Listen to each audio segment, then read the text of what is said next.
আসসালামু আলাইকুম। ইটালির ওয়ার্ক ভিসার অ্যাপয়েন্টমেন্ট আগামীকাল ৩ এপ্রিল থেকে দেওয়া শুরু হবে। বিশেষ করে ২২ অক্টোবর ২০২৪ সালের পরে যাদের মূল্যাবস্থা উঠেছে, বিশেষ করে যারা ২০২৫ এ নতুন করে মূল্যাবস্থা পাবেন, তারাই কিন্তু আপনারা এই অ্যাপয়েন্টমেন্ট সিস্টেমের মধ্যে আসবেন নতুনভাবে যেটা।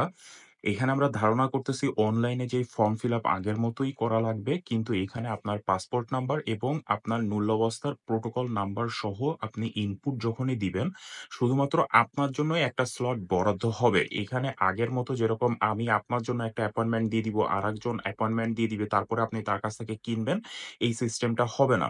সুতরাং আপনারা সচেতন থাকবেন।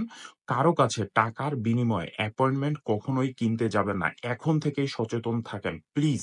না হলে আগের মতো যাচ্ছেতাই হয়ে যাবে কিন্তু।